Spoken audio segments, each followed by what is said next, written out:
so you can go ahead and start. Okay. I don't have everybody in front of me here. I apologize. I'm on a phone. So I'm assuming that all of council is here, including committee members Schuman, Kelly, and Brossard, along with the mayor, Director Lieber, Glauner, Kopfer, Garreau, Rec Commissioner Drensky, and Engineer Pete DeFranco, if he's still here. Have I missed anybody? Chairman, those are everyone that's here. Director Gallo actually called in on the phone. I just added her. She's been on for about 20 minutes now, so she was in the other meetings as well. Good. Thank you. And Director Gallo, I'll make a note of that.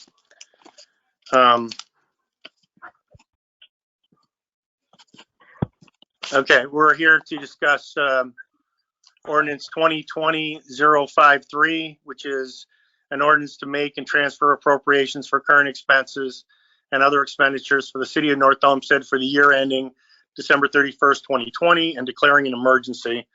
Carrie, do you want to carry this? Are you there? Sorry, I always forget to turn on the microphone. I had Keith prepare the ordinance with the column with all the budget cuts that were kind of tied to the revenue reductions in the COVID-19 increase decrease column. And then there are some others that increases and decreases that division heads have sent through. So we can go over those. But the largest one of those are really just increasing our refund line items, because we're making with events, we're in the general fund, we're issuing refunds for things. The rec fund, we're issuing refunds for programs that haven't occurred or won't occur, and also weddings and golf outings. So those are the primary refund line items we had to increase. If you had the attachment that had that looked like, whoops, I always go the wrong way. That looked like this, that has, we tried to narrow it down, and I tried to get descriptive with what we're giving up. So these are items that I'm sorry, Carrie, I can't see you. So could you, which one are you pointing Oh, out? I'm sorry. It's the one that has the COVID related budget reductions. That's the title of it. Okay. All right. Thank you. And we tried to, we did it by each category with council, and then mayor and mayor's court. So it goes down in boxes, that section. Mr. Chair? Yes. I'm sorry to interrupt you. Would you like me to share my screen so it comes up on the screen for everybody? Sure, that'd be nice. We could probably more easily follow along.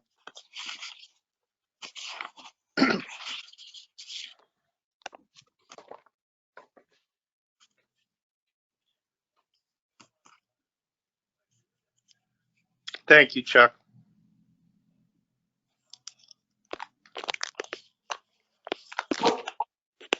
That's what it looks like. And just as an aside, the two items that are highlighted in yellow on the mayor's court and in planning, they were on this sheet, but they were not added into the ordinance. So the ordinance has to be amended to include those items. But so we'll have to do an amendment on it, which you got later this evening, or like later today. So I don't know, do you want me to go through each category, or do you want me just to talk about the type of things? I mean, maybe we could knock out the salaries and benefits, knowing that those are furloughs, and overtime in police, fire, and service, and there were part-time wages, and then benefits were the pension that were related to those, and there were a couple of layoffs as well in that. Then there are the pension and Medicare that relate to those wages that we're not going to be paying out. And I've also done, I looked at some of the funds. This is what financial flexibility does benefit us, is we've been continuously contributing to our workers' comp fund, and we've grown somewhat of a balance in there. And I looked at what claims we have outstanding and what's potential, and we feel that we don't have to make our contribution this year, so we're not transferring, we're not expensing the money. So you'll see in each category, removal of workers' comp contribution, we're not going to be contributing there, and in each of the cost centers. And then also the healthcare, the employer contribution. I've also done similarly where I took 1 month reduction of hospitalization. I'm going to tell you, we've had a really high claims year so far this year. So it's not like we could, take all $3 million and say, oh, let's not do it. But the total citywide of that is 280,000 that we're reducing out of the city's budget, where people have healthcare contributions, where the employer's contribution, and instead of 12 months, we're contributing 11 months. So I've taken that out as well. And that's what's reflected in all the benefits. Now, Mr. Chair, do you want me to go through like the specifics, or do you want just to ask if you see some things that you want to discuss? I mean, they're all pretty. You want to just hit the highlights for us and let us know what we're doing here? All right. Well, I'm back on the spreadsheet that that Chuck had up at first, and we under like the mayor and finance, we're not going to be doing the popular annual financial report, the PAFR.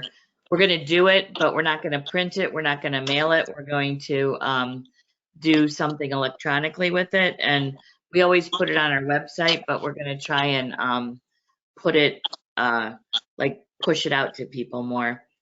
We're not doing the North Olmsted magazine this year. The military pole banners in the mayor's, we're not doing that.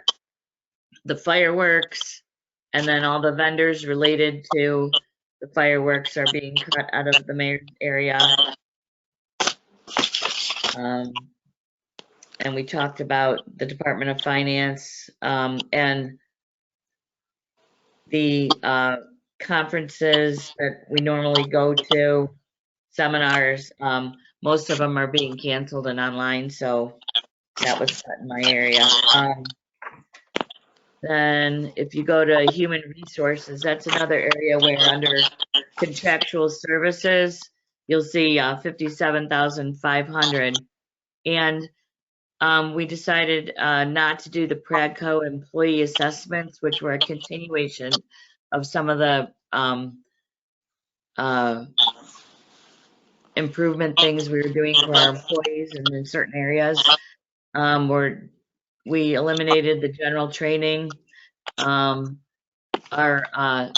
property appraisal, reappraisal, which both HR and finance wanted.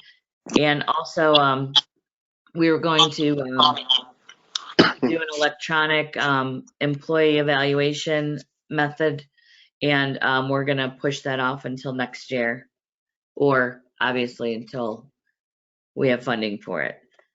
Civil service, $6,800. The police captain does not retire until November, and we were going to start that process early, but we are not going to test in 2020 for the police captain.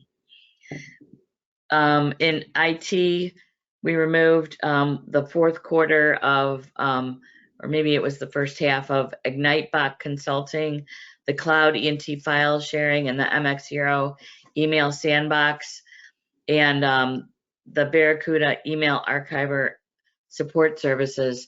We've done some things. We have done some improvements, and I believe that we think that we're doing better now with our emails and the security problems that those cause. So we're holding off on these. We're still working on the phone system and some other improvements. So IT is still very busy, and these were projects that were set for later in the year. So we're not going to be doing them until a future year. Carrie, Yes? has IT been furloughed? No. Okay. So technically they're still working on some of this stuff. Well, they've been very busy, trust me. Okay. But these are some of the other projects that were scheduled for later in the year that were big dollar, and we felt that we could postpone them. And with technology, who knows what's going to be accomplished next year. Thank you. Planning and development. One of the you'll notice that the salaries in planning and development reduction is large, and that is one of the areas where the city planner, the new city planner that we had hired, we did lay off, and that was a difficult decision. But we felt that it was in the best interest of the city. And back in Mayor's Court, we also laid off the part-time assistant clerk that we had hired to replace the retired one in the beginning of this year. Sorry, I forgot about that one. Those were two of the layoffs. And also in planning, just so you know that the communications person, her time was reduced, but she's been very helpful in crafting a lot of our messages for our community during this time. And then we just removed some of our economic development consultant, some of the money that was there for a project that we postponed till next year. Boards and commissions, basically most of those things aren't the programs that they've worked hard in developing are not going to happen. A lot of them have been canceled, so we removed the dollars associated with those. Senior services, the senior center isn't open, so some of the entertainment expenses are being cut. Engineering is just wages and benefits. And then the Department of Public Safety, a reduction in the deer management program. I believe that the program is done, and maybe Don can correct me, but I think that there was something that we thought was going to cost money and did not end up costing the city money. Mr. Glauner? That's correct. We did not have the processing fees that we've had in the past because we had people take the meat donations and pay for it themselves out of a list of citizens throughout the city of North Olmsted.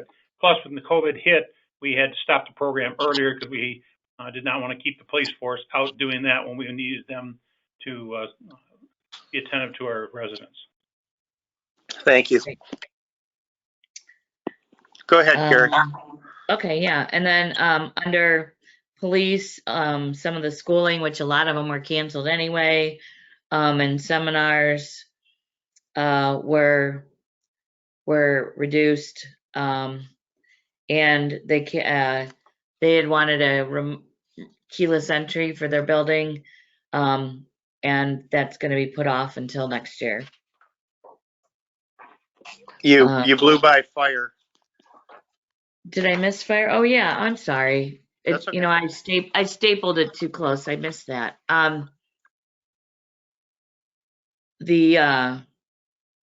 Similarly, most of the seminars and schooling have been canceled. They also are not going to repave their Station 2's parking lot. They've taken out the striker chair, thermal imaging camera, and they were doing some minor improvements to Station 2.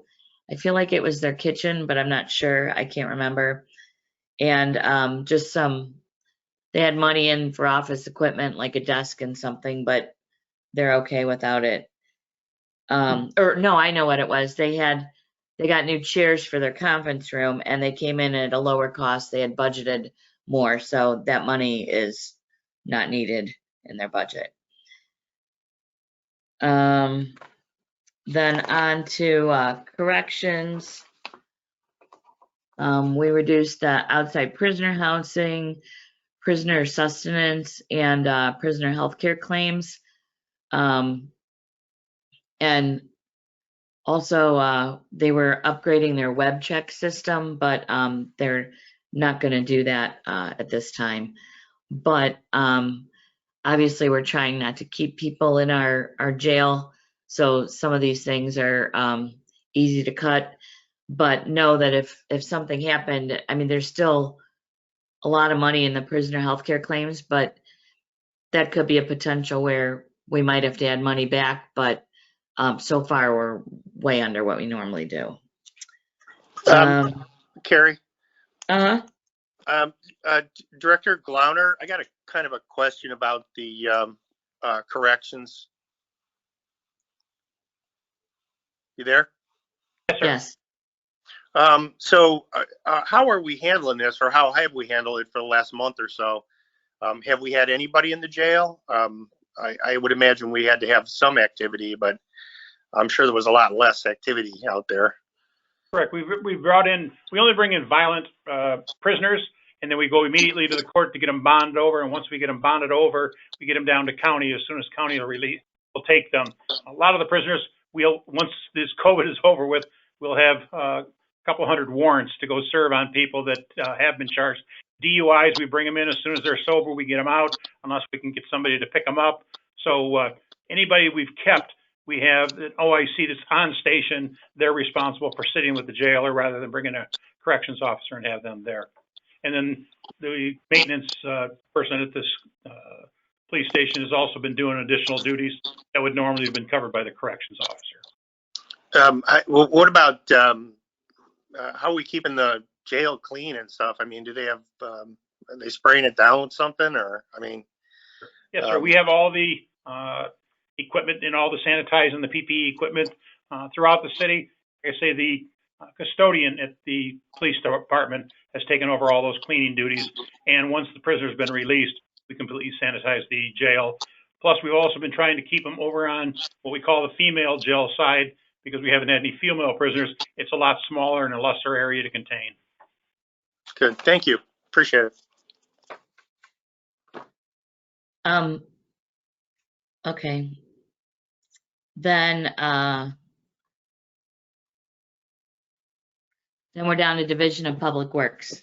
We reduced landscaping supplies and storm sewer supplies, but there's still plenty of supplies to do, monies to do the projects that they're interested in accomplishing. We've had people, we've had them working like 2 weeks on and 2 weeks off, so we've really been able to accomplish less because we've been trying to preserve the workforce. So these monies will still enable them to be able to accomplish their projects. And we've reduced, there was a $10,000 in for outside service, engineering and assessments. And we don't normally have that. That was a just in case. And so we'll cross that bridge if we come to it, but we haven't had that need in Public Works. Usually that comes under the engineering department. And then removal of traffic light product and materials. These are replacement pieces, but we're going through a major capital with our traffic, so we really haven't had to do as much of replacement of existing equipment. So we think we're going to be fine there. And then under fleet, $75,000, we've reduced the gas expense. I mean, obviously it's gone up. You know, we're complaining about paying $1.89 right now for gas, but because it was $1.25 2 weeks ago. So, but this budget was based on costs that were higher than that. So we think we're in good shape, especially with half of our equipment not being utilized, or let's say 15 less people utilizing the equipment. So we think that we're going to be okay on that as well. But Carrie, Yes. so did we actually fill up while the price was down? Is that what you're saying?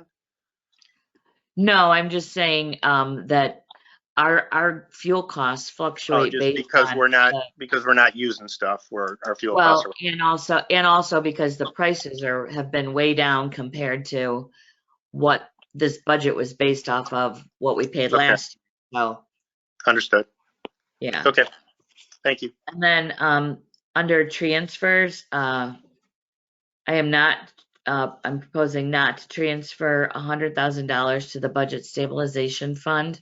There still is $1,123,000 in there. We're not utilizing this in this budget to balance our budget for 2020. But all these transfers, once the monies get transferred into those funds, then they have to be utilized in those funds. So it's more conservative not to transfer the money so that you have the flexibility to utilize it where you need it. So I'm avoiding transferring that last 100,000 that would have maxed out our budget stabilization fund. And then we're not doing the sidewalk program, so we do not need to transfer the 50,000 to the sidewalk fund. And also I've reduced the transfer to the separation pay by $145,000 for the general fund because the fund, as I look at the balance and what's coming up, I think we're going to be fine. And we'll reassess what we contribute next year. And then in the Parks and Rec fund, I mean, it's a lot of everything that's being cut. Mostly for projects that are for programs that we didn't do. For example, the ice show. We're reducing advertising, the gymnastics outside services that we don't have to pay because they haven't been doing gymnastics, and the van that we had approved in the budget for $30,000. It was we're going to postpone buying that until next year, or if next year's bad, then the following year if we have to. Then the hotel motel tax fund, we had to make reductions here because the hotel motel taxes are coming in less. I mean, people are not staying in hotels. There's travel restrictions as such. Businesses are working from home and not asking people to travel. So in an effort to make sure that this fund is balanced, we made cuts here. The fire department removed new Motorola radios. They still are fine. The LifePak 15 heart monitor that was for the new squad that you'll see later down that we are not getting. So we don't need that. They were going to get voice amplifiers that they use, just amplifies their voice when they're talking to residents, especially on the squad. But they will not do that this year. And also the gear washing system for Station 2. We do have one at Station 1, so they are able to wash their turnout gear there, but this was going to be put in Station 2. For police, we are not going to buy new patrol rifles and buy additional tasers. And there was an upgrade to their computers, but the computers, that was also in the capital budget that we borrowed for. So this was a duplication. So there's no downside to reducing that. And in the Emergency Medical Services Fund, we're moving removal of the new squad and squad accessories. In Street Maintenance Fund, We're reducing salt because the salt usage was less this winter. There's still money in there for what might happen, and I couldn't believe we had snow in May, so God only knows. But there'll be plenty for later this year, if which we always tend to use it then too. And also we removed the mill and fill rental equipment for projects that we were doing on our own. And also that was rental of that equipment, and under capital outlay, the salt truck and chassis, we will not purchase this year. And under Title III grant fund, the employees were the people that made the meals. Get down. Sorry, my dog is attacking my blinds. And they were laid off because we are not preparing and serving those meals. Under Springvale, there's a reduction in a lot of things under materials and supplies, and that were mostly because of the not having the programs, a lot of resale for liquor and food, coffee products, kitchen supplies, trash expense. Apparently, I didn't know this, but our new Republic contract included dumpster removal at Springvale. So in the past, they'd paid for their trash expense, but this year it's part of the BFI or Republic contract, not as an additional line item, but as part of the whole contract. Nice. Yeah, and there are some things that were reduced on the for the golf course and cart path renovations that were minor ones, but and line trimmers and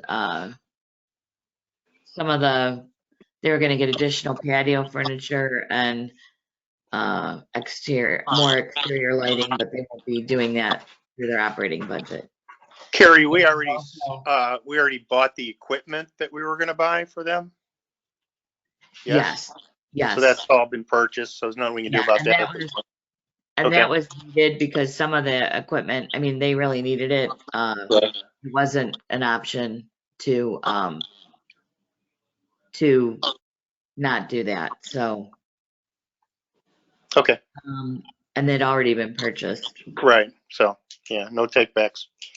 Yeah. I mean, well, you could, but sometimes it doesn't work and sometimes it does. And then the transfers out, I looked at our bond retirement fund, and I'm not going to transfer money to the GEO bond retirement fund this year, and we will cover the debt out of the GEO bond retirement fund.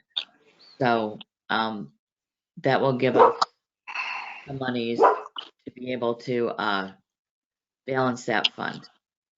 And we haven't done much with the sewer revenue fund because their revenues are as they are.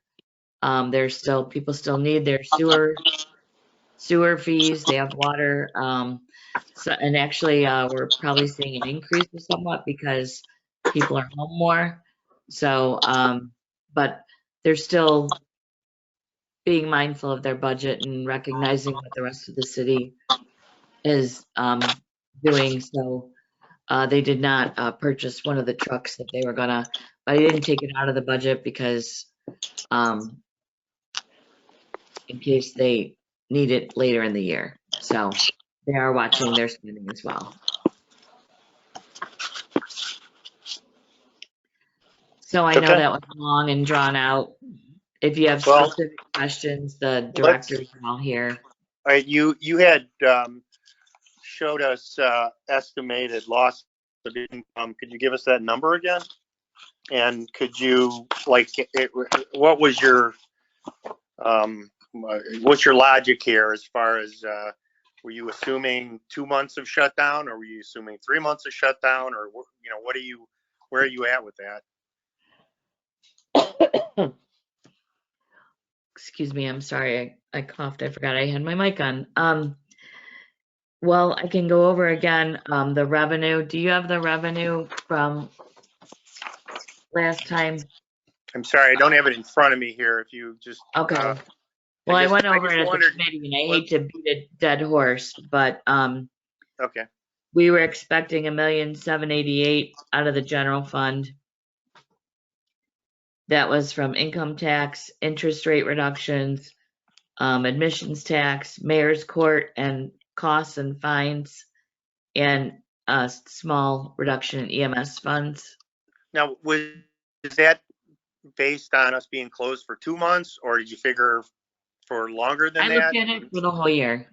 I looked Okay. at it for the whole year, and Did you I assume we were going to be opening up again before the end of the year? Or, I mean, I'm just kind of getting I want to get a feel for what your logic was there. well, I feel like some things like hotels, I took 300 out of the 400 some thousand that we estimated out because I don't think that's going to happen for a long time. Yeah. I don't think a lot of people are going to be going to movies. Interest income, that's for the whole year because I know that the Fed isn't going to be increasing rates. The income tax is based on what Rita helped gave a projection to every city, and I increased ours more because our net profit is down dramatically, and you could tell the reduction in the first 3 months is from that net profit. And if you remember last year, it was high, it was running high, and then it started going down toward the end of the year. And as people filed or companies filed, they were claiming refunds. So our net profit has been down actually this year. So over and above the cause of this pandemic. The income tax right now is due July 15th. So it's delayed, and if people file federal extensions, then it's probably toward later in the year. And I've actually heard rumblings that it might be later. So I just based it based on July and November for part of it as well. Recreation, I would say Betsy gave me that, and that was based on through being shut through May, Betsy, or April? That was through April. Okay, but wasn't the ice show in May? The ice show was in May this year. We moved it up, so I counted for it. We did those numbers because we knew it was canceled. Okay. I'm sorry, we had a really hard time hearing that, Betsy. So, you're saying we set that back to September? Is that what you said? No, can you hear me now? Yes. The ice show is normally this coming weekend, this week right now, but with the rink renovations, we moved it up this year, and it was to be the last weekend in April, like May 1st. Oh. I gave Carrie those numbers. It was for everything through April, and I included the ice show in there as well. So it's canceled. Okay. It's canceled. Yeah, we don't have time to redo it. Okay. Thank you. Mr. Schuman? Yes, go ahead. The other is, and I didn't whine with DeWine today if he had a press conference, but I did not. I know that they didn't mention daycares on Monday. I don't know what they said about summer camp. So that summer camp is going to be an additional revenue reduction and expenditure reduction that isn't factored in here yet. He did not talk about camps today. I had a meeting with Ohio Parks and Rec people today.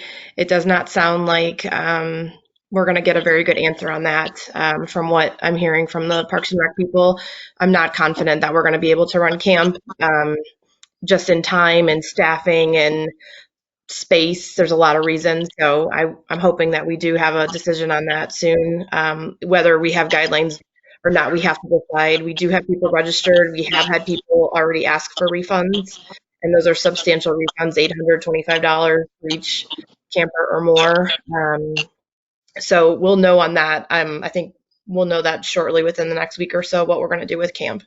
But there will be, like Carrie said, huge revenue and revenue reductions with camp.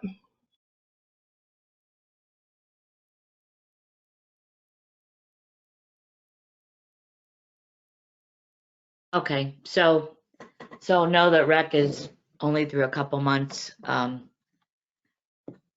And Springville is through the year though, that we've been, Brittany's been doing a good job of keeping, like every time a wedding reschedules or schedules later or cancels, the outings, and then they're factoring in, because an outing usually closes the golf course. So when it is open for free, or not free play, but just general play, then there's still our golf fees that we're getting. So we've factored that as a net against what we would have lost on the outing. So Springvale is 164,000 for golf and 212,500 for ballroom rentals. So it's a total of 376,500.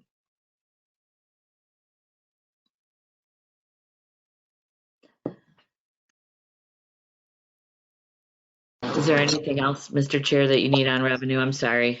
No, that's okay. I just wanted to just kind of remind everybody where we're at, and Right, wanted you to share what your thoughts were on that. So I appreciate it. And Mr. Chair, if I may. Yeah, go ahead. I had sent some items to the clerk to forward to you all. And one of them is the key revenue indicators. I've listed the income, the numbers that I'm watching, so that, and I just have January 18, 19, and 20 by month and year to date, so that they can, Bella. Sorry, here I have my zapper. We'll see if it works. Bella, shh. No. Puppies. Anyway, Please these don't. are revenue Please don't items that start I'm on your dog. watching by month and by year, so that we can kind of have an idea of where they were and what's happening to them this year. And I can tell you the worst has not happened. April and May are going to be the ones that tell us what we're looking for.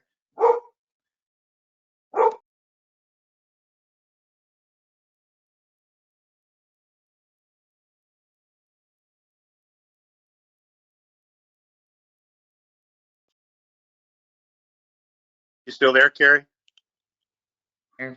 I'm here, sorry. That's okay. Sometimes she's so good and sometimes she's not. Anyway, I know this is small and you can zoom it, make it bigger if when you have it on your own screen, but I just tried to kind of demonstrate where we normally are and where we are this year. And you can see that it's not really dramatically different at this point. But it's going to get worse because our April revenues are based on, a lot of them are based on March, and then May is based on April collections. So those will be the telltale months. And obviously we don't know what's going to happen for the rest of the year yet, because we don't even know what's opening and what isn't. I mean, I saw cars at the mall, so I think the mall is open today. That's great. I hope, when restaurants can open up. I mean, these are all going to be good factors for us. So I just thought this might help you all, and this is the stuff that I look at. So I thought you might be interested, and I'll refine it a little more, but I just wanted to show you what I'm looking at. And then, and that's it. Thank you, Carrie. Appreciate it. I know this is tough. Okay, let's go ahead and ask committee for questions. I got a Mr. Kelly. go ahead, Mr. Kelly. Thank you, Pat? Mr. Chairman. Yep, thank you. I just had a quick question about Springvale. Did that dredging project get done that we had authorized? Director Grauner's shaking his head. I guess it did. Okay, that was my only question. Thank you. Thank you, Pat. Lou, you Mayor, got anything? Mr. Yeah, Broussard? thank you, Mr. Chair. Just a question regarding, it looks like we're saving a lot of money on gasoline with our city fleet vehicles, as we discussed. What will that look like? And I know you don't have a crystal ball, Don, but what will that look like maybe a year from now with regard to our program of buying new vehicles as they wear out? Does this mean that potentially we're not going to need as many vehicles this time next year, just based on our fleet not being on the road? To answer your question, no. The reason we aren't driving as many vehicles now is because we only have half the people here. So we're only sending out half the people because we've been furloughed, split shifts. So that's been a reduction, and we haven't been going out. They furloughed buildings, so building isn't going out doing all the inspections. That's the reason, and because the price of the gasoline drops so much. Once the price goes back up and everybody gets back and working again and back to our as normal as we're ever going to get, I think the numbers will come back to where they were. The new vehicles that come in will help some, but it's not like those are some of the vehicles, not like police cars that are being used constantly, that are turned over every year and new anyhow. But the gasoline should come back about where it's at, what we budgeted this year. Hopefully it's going to stay that or a little bit lower than next year. But again, the reason it's so low now is because the price dropped so drastically and we only had half the vehicles going out at a time. Mr. Mayor, perhaps Marie, what is the plan here about as we come out? Are we going to try to bring everybody back when we stop the furloughs? Are we going to do it a little at a time? I mean, do you have any kind of idea between the two of you? I'm sorry, either one of you would be fine. I'll defer to the mayor on that. Mr. Chairman, this is something that Marie and I discuss nearly every day. We look at all our options from worst case scenario to best case scenario. So it's a very fluid situation, and we don't quite know what we're going to do because we don't know where we're going to be, but we're ready for anything. And we'll keep you guys apprised as soon as we know what we're planning on doing. We'll inform you. And so it's a day-to-day situation, and we'll just keep working on it, and we'll keep you informed. Thank you, sir. Mr. Chairman. Go ahead. Mr. Chairman. Thank you. Yes. If I may add, in the meantime, the employees that are working in the building have been provided with masks, gloves, and protocol when and where to wear the masks, social distancing protocols. Also, the service department is working with us to install plexiglass and sneeze guards at the building department window, at the reception window. We're looking to do it upstairs at the finance department window. So to sort of answer your question, we are preparing right now for if and when we open up, sooner or later, but we're getting some things in place. But again, as the mayor said, it's kind of like we watch on a day-to-day basis what's going on. But in the meantime, we're doing what we can as we move forward and anticipate opening up eventually. Thank you. Life is turning into one big salad bar.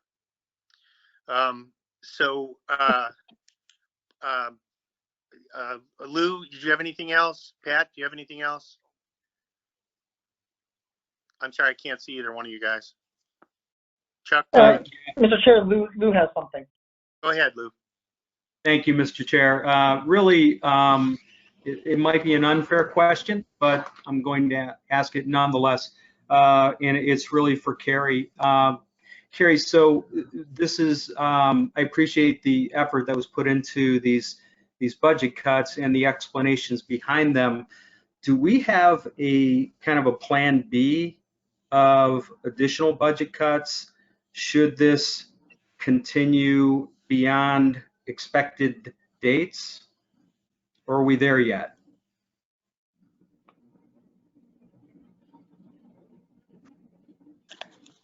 You're muted, Carrie.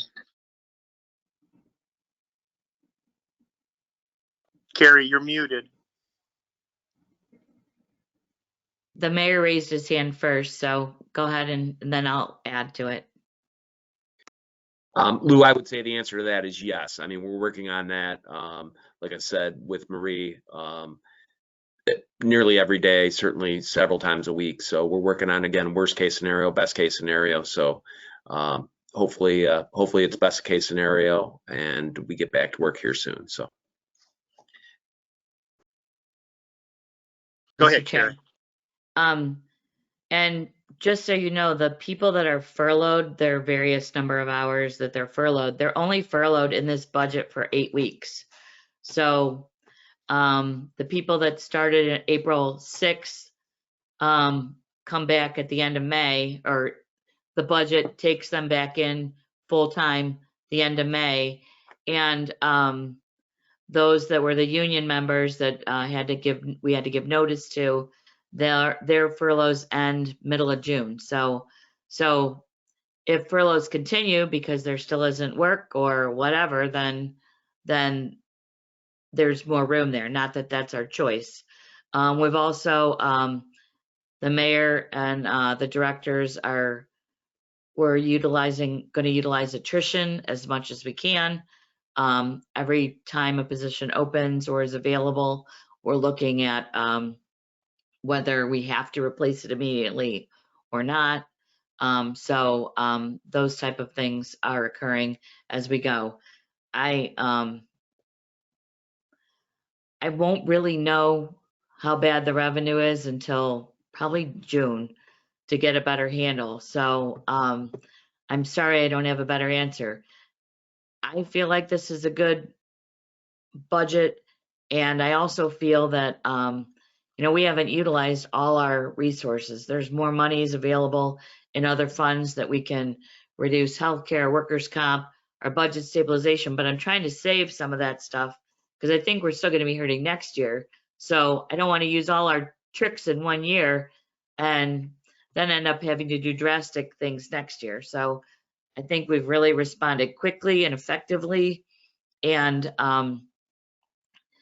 we'll make whatever cuts are necessary and adjustments as we go, as we always have. Marie? Yes, Mr. Chairman. So as far as the furloughed employees go, did they all qualify for unemployment, and did they get that $600 extra from the state? Did that work out for everybody?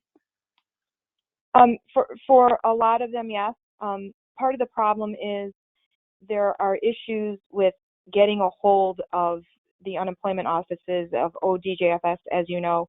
So in some situations, some employees have been denied, but then once they get through, it's squared away. It's just taking a while to get the process completed once they file. I've been hearing that story over and over again. People are getting denied, yes, and then turning around and refiling and getting it.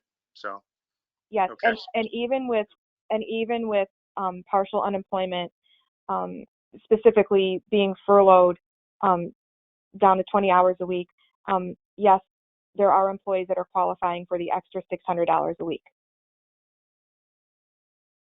Thank you. Okay, President Jones, you had your hand up, I think. Well, thank you. Are your committee members finished with their questions? I think so. Anybody else? Pat, Lou, you guys okay? We can come back to them. Okay, thank you. For the Director Kopfer, you mentioned that we're going to defer testing for the police captain position until January. Could I ask the mayor, how will that impact our department, or Director Glauner? What pieces are you putting in place right now to make sure that impact won't be huge at the end of the year when we have that retirement?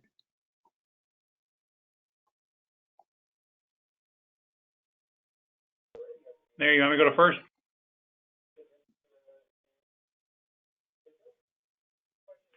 I'll go. We have talked to the chief, and he's not going to leave till November, so it's only going to be a month or two that he'd be gone. And the senior lieutenant, senior lieutenants on shift will fill some of those duties. Sue will pick up some of those duties, and the chief will take on some of those duties for that short period of 2 months or 3 months that it happens. Okay, thank you. And Mr. Chairman, one question for Director Kopfer. Is it possible to give council, perhaps when we have another finance committee on the issue of the budget and the impact that the pandemic is having on it, a way to do maybe like a side-by-side of what the budget was that council passed versus the changes that have to be made that you've listed through this current document that you presented to us. But then, as you mentioned, over the next few weeks, there might be some additional things that you're going to be bringing to us. Is it possible to provide us with that? I think that visual would be very helpful in explaining to residents, how our city is being impacted. And I think it would be a really useful tool for council. Mr. Chairman, if you look at the ordinance of 2020-53, like the first column is the ordinance that was passed by council, the budget. And so you'll see the decreases from COVID, and then there's other increases and decreases to get you to the revised budget. So I don't know if you're talking in that detail or. Yes. So Yeah. it is in the ordinance itself. Right. Is there a way to? Well, you know what? I might have to just email you directly. I'm not explaining sort of the visual that I think would be helpful to us. Great. So, yeah, absolutely. If you could get a hold of me, that would be great. Okay. Thank you. Thank you, Mr. Chairman. Just the idea is a good one, though. That makes a lot of sense. So, Mr. Chairman? Okay, who's that? Who's Director Gallo? Marie. Okay, thank you. Marie, yes.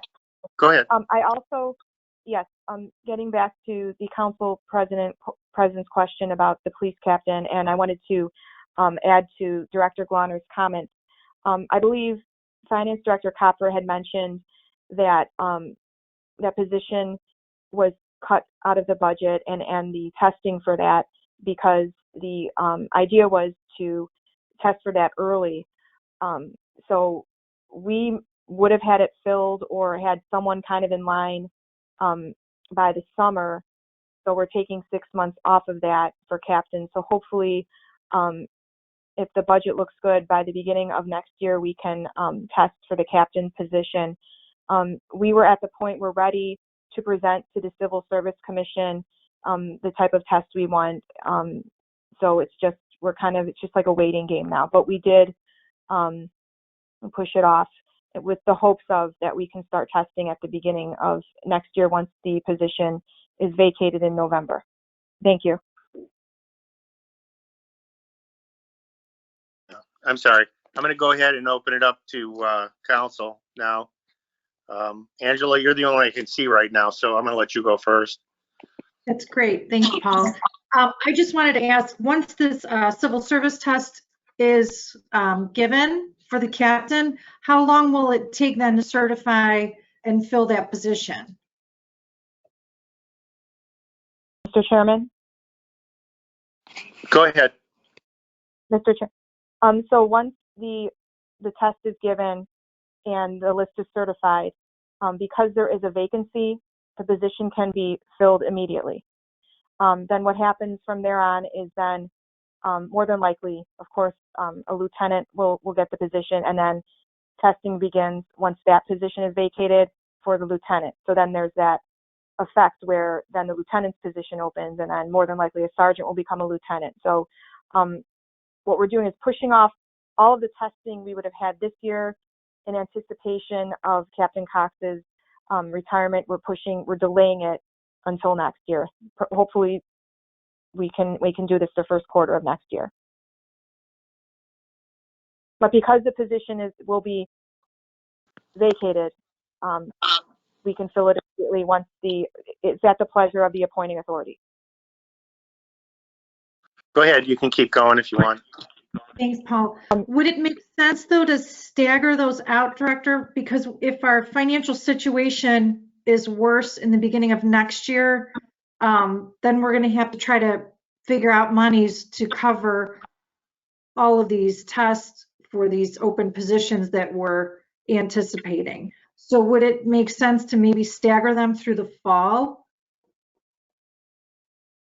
rather than trying to do it all directly, first quarter of next year? Mr. Chairman? Go ahead. Mr. Chairman, and Director Glonner, you can jump into and speak, but so I don't want to speak for the appointing authority, but because the captain is not retiring until November, once the position is filled, so once the lieutenant actually becomes a captain, we can't test ahead of time for the lieutenant's position. So to stagger them, really, we would have to hold off anyway until the end of the year to do the lieutenant's test. So, I mean, I don't have too many concerns about this. Director Glonner, do you have any input? Some of the tests, depending on how this falls, and again, it'll have to be determined if we have the money to move forward with it. Some of the tests are still active. The lieutenant and the sergeant's tests are still active. So we have an active list at this time. So we don't necessarily have to test immediately. If it goes past the expiration date of that, then we'd have to retest, which would be a normal method of operation anyhow. It's just, we do it now or we do it later, but we'll try to prolong it as long as possible or get them promoted within the time frame that the tests are still good right now that we have in place. Right. When do those tests expire? I can get you, I don't have the information in front of me, but we can let you know tomorrow. I will email the information over to council. Thank you. You're welcome. Do you have anything else, Angela? You want to, well, I got you here. All right, I'm going to need some help. Chuck, can you help me? Does anybody else have their hand up on council? Councilman Glassburn does. Please, go ahead, Mr. Glassburn. Thank you, Mr. Chairman. I have a number of questions. I've been ticking them off as we go along, but I still have a few. The first question, I think, is really for Director Glonner, which is, if I understood correctly, we're maintaining the deer culling program. We're just eliminating something that we didn't need. But then you went on to say that the meat isn't going to be donated anymore. People are just taking it, or residents are just taking it. I didn't follow that comment. If the director could speak to that. Yes, sir. We were utilizing Hall's processing. Hall's processing went out of business. We have a list of residents that would sign up, residents to say that they would utilize the meat. The state approved that, and then they would call. So when we would call, we'd say, hey, if we call 2 deer tonight, are you available to take a deer? And different residents throughout the city, property owners that we utilize their properties, were taking the deer and taking them. So the program was stopped early, number one, because of weather, and number one, because of COVID, but also because of the weather. But we did hit our original goal, and everything's been approved by the state. We have to have everything approved by the state Department of Natural Resources before we go into those types of programs. Thank you, Director. my next question, and Chairman Schuman, if you want to interrupt me at any time on my role, please do. I guess whenever you see a reduction of fire or police or any overtime, there's a natural question of what does that pragmatically mean and how will that be enforced? One, to see if it's a real savings, and then two, if it is, how does that impact services? And I guess I'd like to hear more. And again, I don't know if that goes to Director Glunner or if someone else would like to speak to that issue. Some of the overtime that was taken out was because of the fireworks. We had a considerable amount of fireworks overtime that was in there. We also have Memorial Day parades and anything else, any other activities that are being canceled. That saves on some overtime. When we went to the 12-hour shifts, we had a reduction from last year of the amount of overtime because of the Supreme Court decision that allows them to take comp time than they want. They were taking more comp time off, but now that we've gone to the 12-hour shifts, they have more time off, and the overtime itself has leveled out and reduced some on its own. But a lot of that's also programs that we've stopped, like the boom and the parades and stuff like that, that we have extra overtime to pay. So it will not be a reduction of services. We will still maintain our shift manning. No matter what it takes, we'll get that done. But they're cognizant of it. They're also aware of the problems, the saying that we're all in this together. They understand that. So hopefully they aren't going to be taking as much comp time, which in turn causes overtime. Thank you, Director. Again, I think this next one might be for you, or maybe it's for Carrie. I appreciated Director Kopfer's remarks on the prisoner, the 20,000 prisoner medical and food might not happen because we have to feed and we have to provide medical if the situation arrives. Is there enough flexibility to change that amount and put that back? Because I mean, what we're dealing with is an appropriation. So should we just have that as a goal and not remove that appropriation? I just want to make sure we're in the right place for that. Mr. Chairman? Go ahead, Carrie. Maybe I misspoke, but what I was saying was there's still money in the budget for that, and we felt comfortable taking out what we did because we're not keeping people in our jails. And the only thing I was saying was about healthcare. If someone did happen to be in our jail and ended up, on a respirator with COVID or something crazy like that, knock on wood that doesn't happen, and if they don't have health insurance, we're responsible for them. So until we get them into the county jail system. So that's why I said, we feel very comfortable taking the money out that we have, but if something dramatic happened, we would have to put it back in. But I think we had 45,000 in there and we took out 15, so that leaves 30 in there. Mr. Glassburn, can I just hold you off for just a second? I'll come back to you. Yes, sir. Michael, are you still on the line? Director Garreau? Oh, there he is. Yep. I'm just curious about liabilities here as we say we start opening up, or as we move forward, even closed up. What about, are we liable to the public when they come into our buildings? I mean, as far as COVID goes, I imagine it would be awful difficult for them to prove that they got it, or what if a police officer tests positive and he's interacted with members of the public and then they test positive? I mean, do we have liabilities here? Is this something we got to worry about? Mr. Chairman, thank you. I'm not particularly concerned about the liability standpoint. I mean, first with government, you got to get through all the immunity challenges that you'd have to deal with before you could ever even consider getting toward us being liable. Next comes Insurance Defense Counsel to defend you on that. I think the biggest issue, and I've had this question asked by a number of different clients in my private practice as well, business clients, is the biggest thing is to have a good protocol, follow your protocols. It's important we do what we say we're going to do. If we have cleaning processes, we should use the cleaning processes. If we have a mask policy, we should use the mask policy. If we have social distancing, or we're closing break rooms, or we're dealing with the issues associated with the mayor's court and things like that, it's important to follow those protocols, follow the guidelines from the state of Ohio as they set them forward for us as well. Beyond all that, I'm with you that I think it would be you'd have to prove that we had our duty to the public and that we breached that duty, and that breach caused this injury. Proving that somebody contracted COVID from a particular source, I think, would be very, very difficult.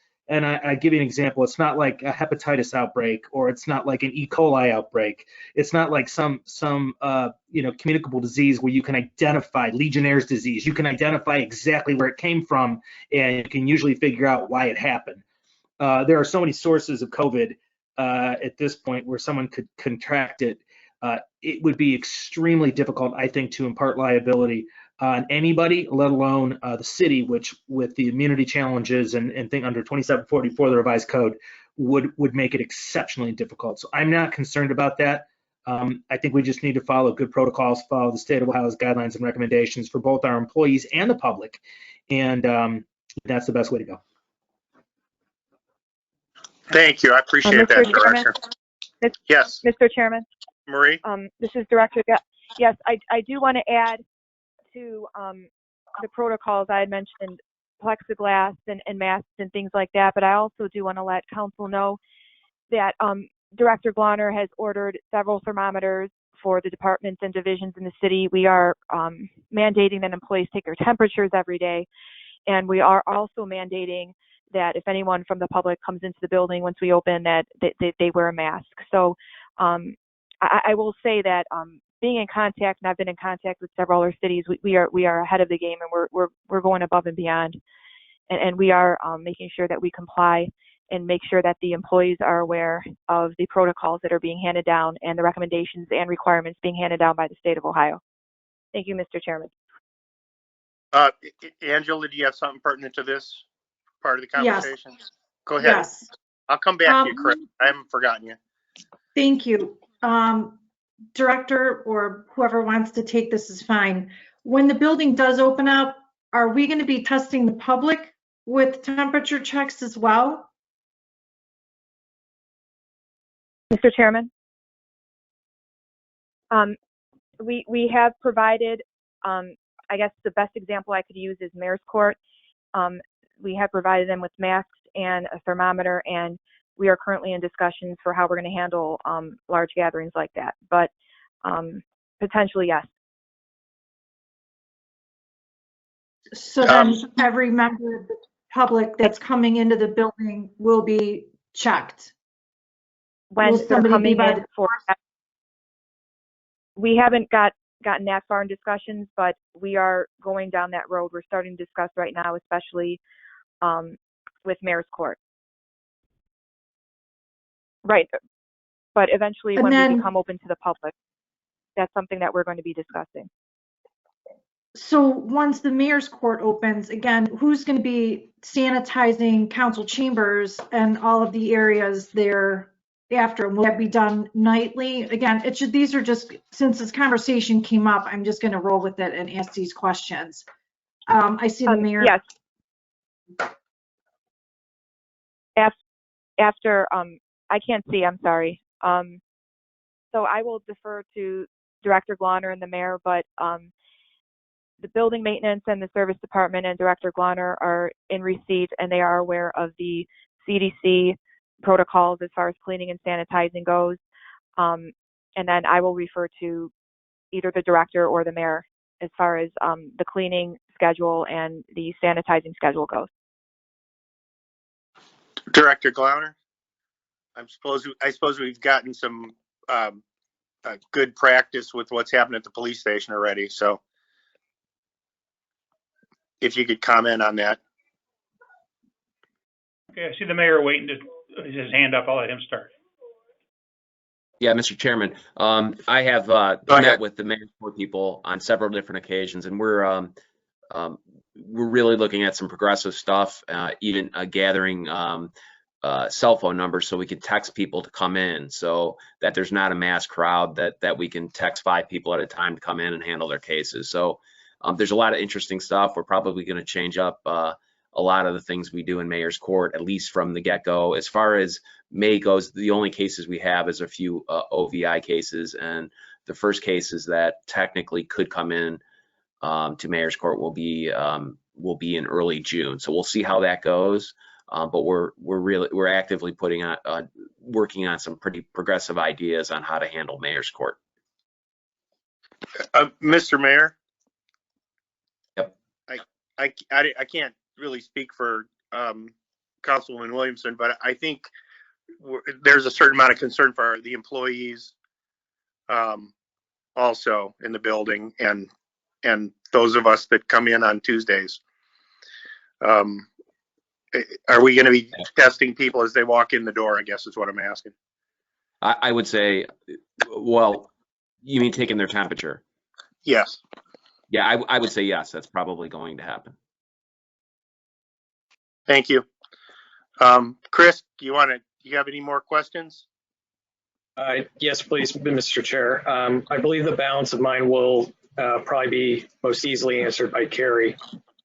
Go ahead. So you mentioned, Carrie, Director Kopfer mentioned in the separation pay transfer that wasn't really a cut as much as a preservation of money uncommitted. To what amount approximately are things in this set of proposals not truly cuts, but are again awaiting their designation?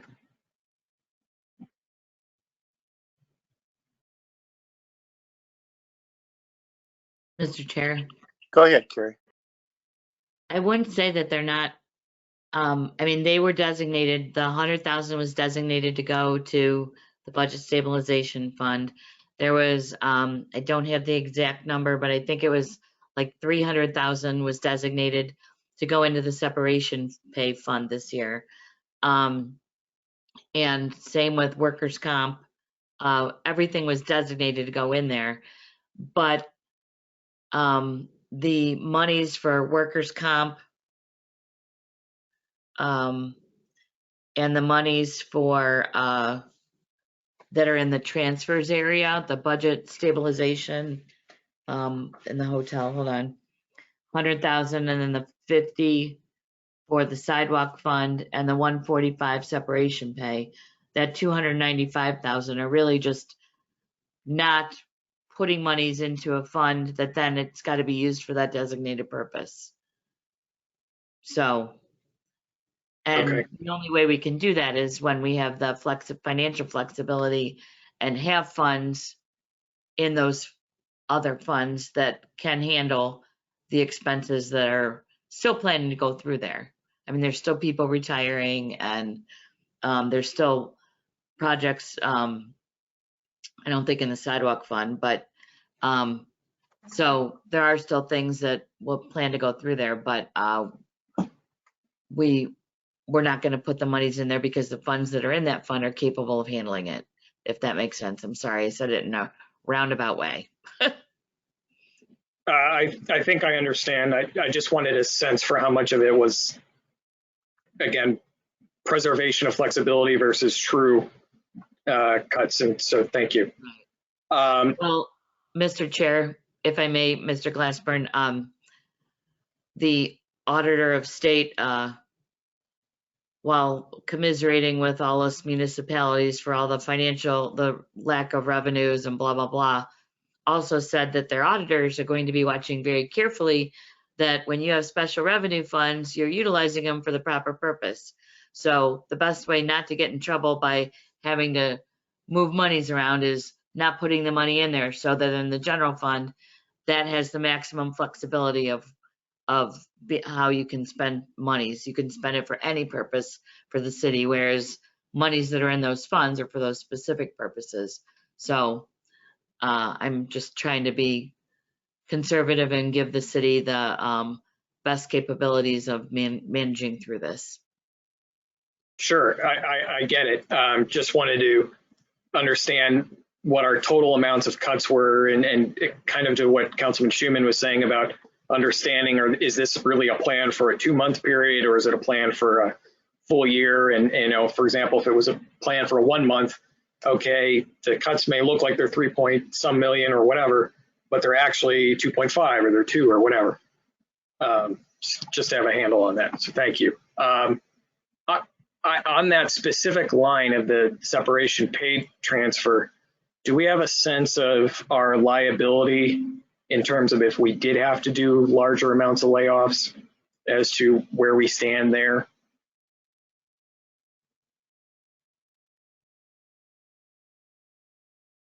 Sorry, I forgot to turn it on again. We do, I mean, we have what people's outstanding balances are by each person, by, you know, accrued sick, accrued vacation, all that. I mean, we have it in our system. And I look at it every year to, I mean, obviously, you know, not everyone's going to be retiring at the same point in time, but I look, and that's how I look to the compensated absences fund to make sure that that it's at a decent level.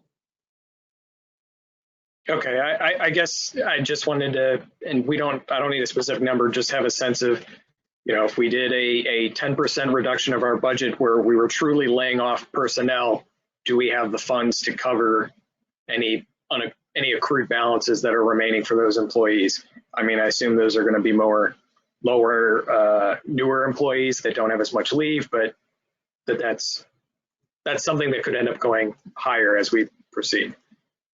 I'm sorry, go ahead. Myself in.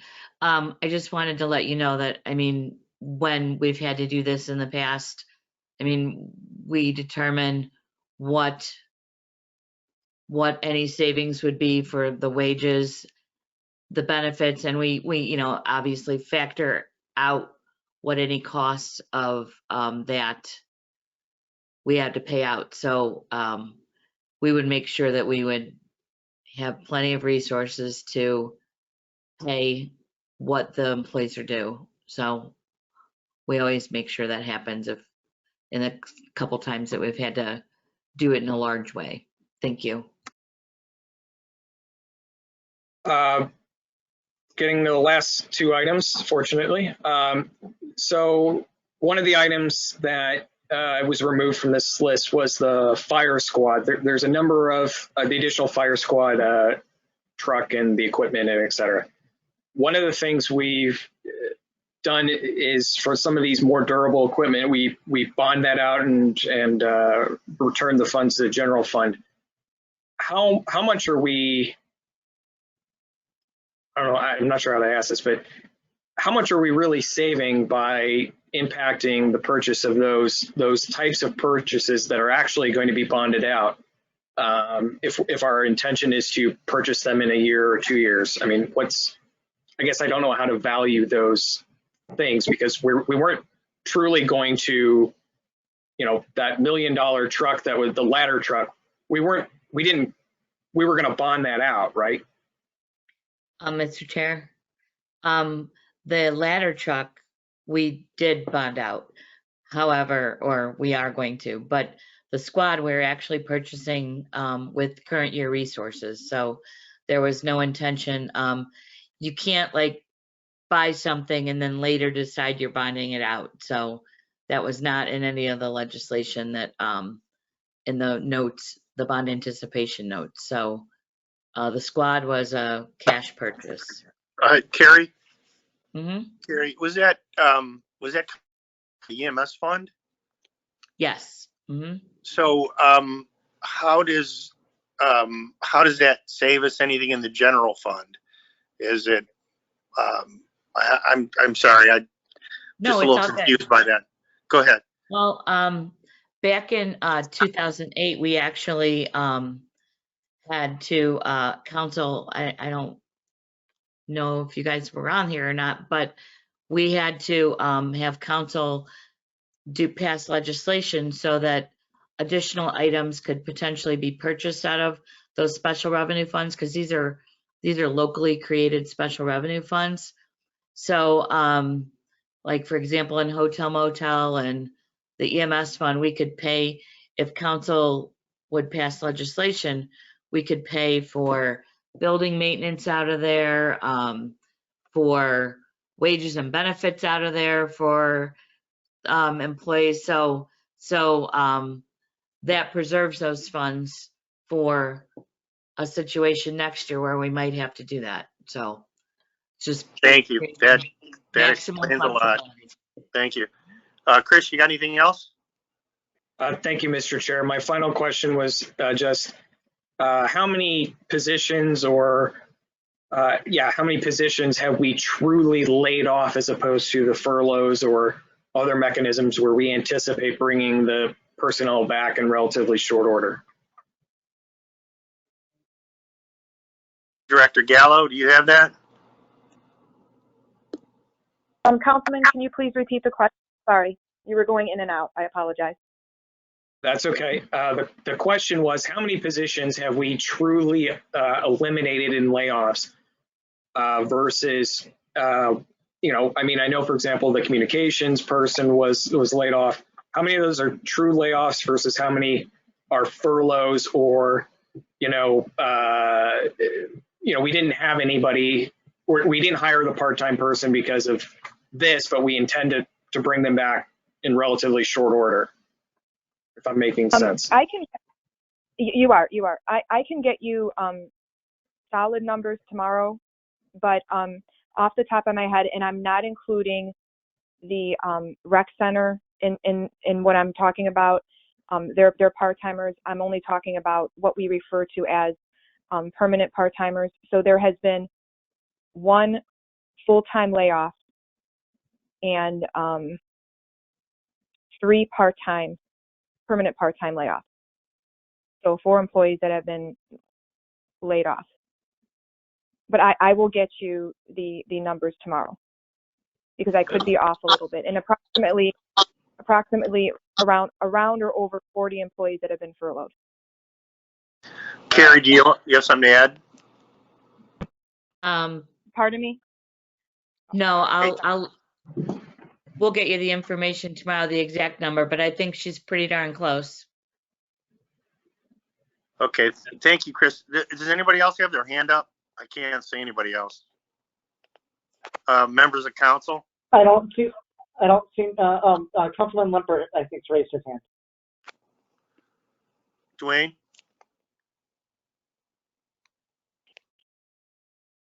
Dwayne, you're muted. Dwayne, you need to unmute yourself. Thank you, Mr. Chair. I think we had a couple council funds that we had allocated for security as well that, maybe we can look at if that needs to be transferred for other types of, employee or public protection. Just throwing that out there as well. That's true. Thank you, Dwayne. Angela, got something? I just want to go back to what we were talking about before with the safety protocols in place at City Hall.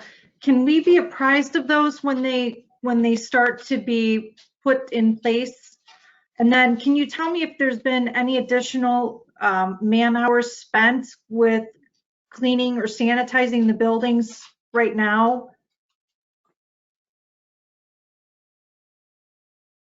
Director Glauner, go ahead. Yes, we have a full-time employee just set aside just for cleaning City Hall, and we changed their hours. We actually bring them in a half hour earlier so they can get in and clean before anybody in City Hall. And again, we have a very limited number of people in City Hall, and it's not open to the public right now.